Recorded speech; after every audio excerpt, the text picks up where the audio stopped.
Looking lovely in your new t-shirt, Teen. Thanks, Norm. And I got my Jimi Hendrix t-shirt on. Yeah, and I see you're going to be a bit of a wild thing today. Wild Child. Used to love his stuff in the 60s.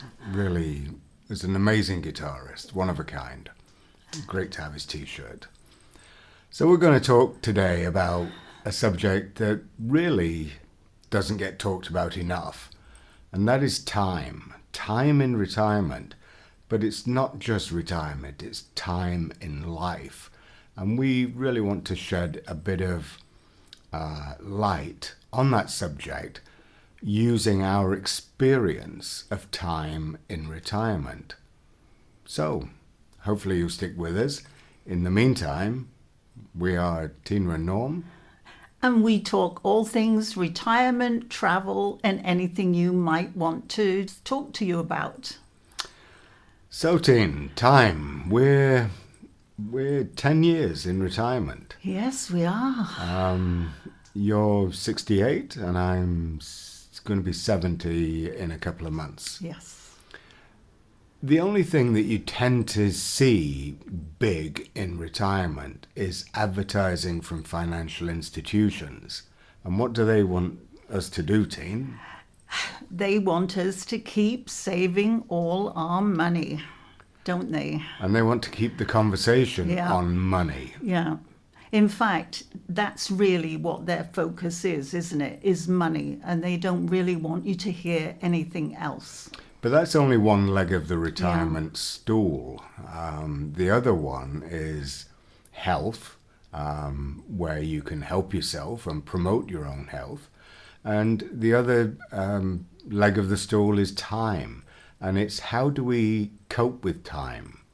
One of the big problems is we have a lot of time from the day we're born. And it isn't until we are getting towards retirement that we suddenly start thinking of time. In those 30s, 40s and 50s, you could put stuff off quite easily. And you wouldn't have an adverse health effect necessarily, so you could always catch up. That doesn't happen in retirement.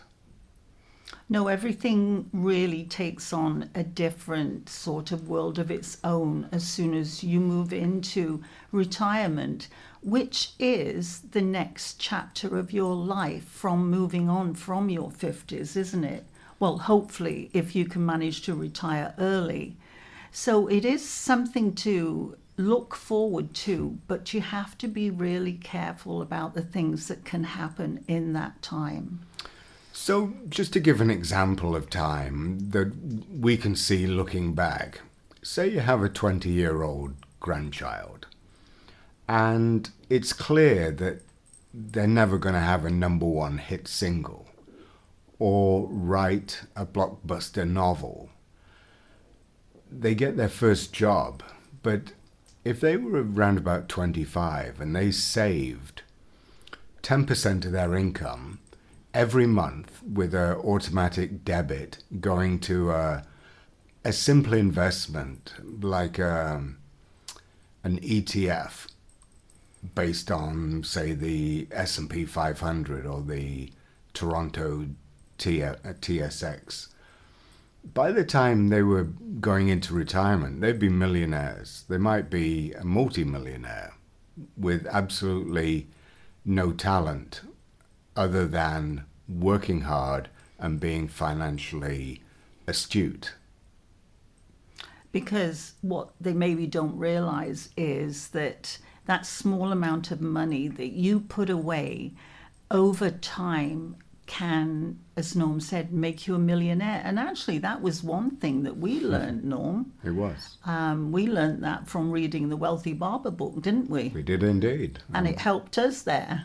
And we saved the 10% We every did. month but we started late, so Yeah. we were in our mid-40s. We didn't have that early amount of time that you would have if you started it in your 20s.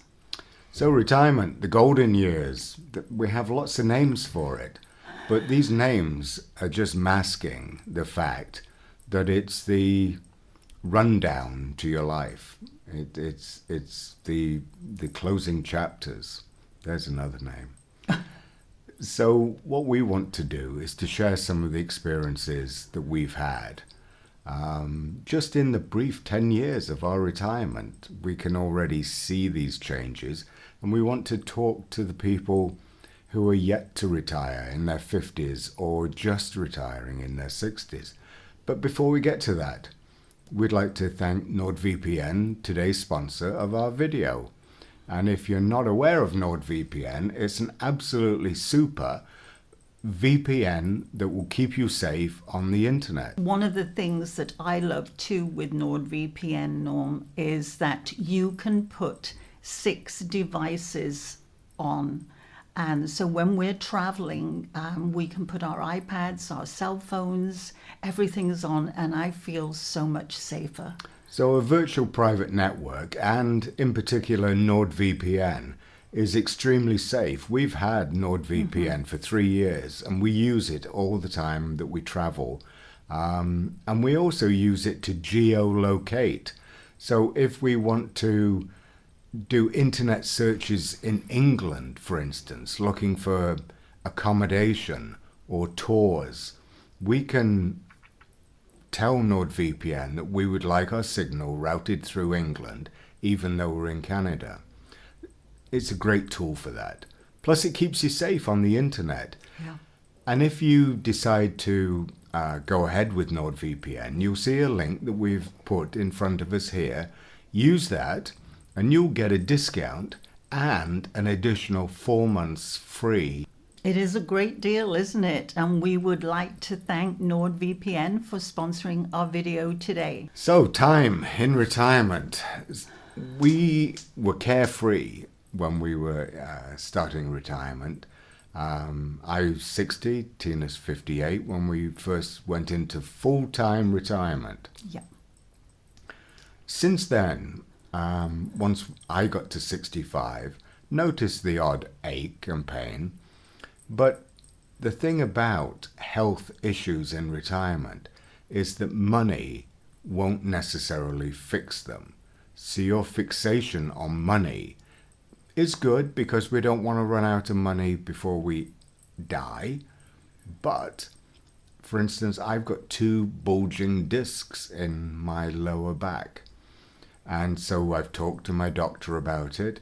We missed our Portugal trip this year because I had a episode with that of extreme pain. And so I've been given exercises to do by my doctor, and we're walking. But I can't buy a cure for that. They won't operate on you until you're chronically in pain, and the operation isn't necessarily a solution to it. No, and I think that there are other things too, Norm. For example, I've noticed, although I'm a couple of years behind Norm, Just a youngster. I've had more dental work. I've had a couple of occasions when I've been to the dentist hoping to just have a filling done, and I've ended up that the tooth wasn't able to be saved and they've had to be extracted. And actually in the last year I've had 2 of those. So I've actually lost 2 teeth in the last year, which that was something that really didn't happen maybe 10 years ago. So I think your dentist work as you get older changes as well. And that's ironic because out of the 2 of us, Tina is fanatical with cleaning teeth, and I'm pretty much not. I'm on the bare minimum, but Tina flosses regularly. She cleans and really great oral hygiene, but it hasn't saved those teeth. No. So these are the things that are going to start happening to you. So perhaps when you're moving towards retirement and you have health insurance, go get those teeth fixed. Go get your eyes checked, because you'll be doing it at some point. And at some point you'll be paying out of pocket for it. And I think we've also got something else going on with you too, haven't we, Norm? Yeah. So the price that keeps on giving. So yeah, I'm noticing a slight tightness in the chest. So I've been to a cardiologist. I've had a number of scans, and Yeah, they've identified a slight blockage. So I'm on the baby aspirin, which has helped. But eventually, I'm going to go and have that nuclear scan for them to locate the blockage and so they can monitor it. So again, this is It's something. not fun. No, it's not fun, and it is something that you're not aware of it until the problem happens, do you? And then something happens, and then you have to tackle it head on because technically there's no other choice. And with what's happening to Norm, there's nothing that he could really have done to have stopped it happening. It's just a thing that apparently happens when you get to 65 and things like this start to happen. That's when you get into the age group of a lot more of these things happening, unfortunately. It is an aging process, and we are wearing ourselves out. The longer that we live inside these bodies, the more wear and tear it takes. And we have tried to eat more healthily and done all this sort of thing, but the damage was done years ago, when you were more carefree. So procrastination is one of the things we're saying. In your 60s, if you think you want to do something, for goodness sake, go and do it if you can afford to. Don't think you do it next year or the year after, because who knows what condition you might be in that year.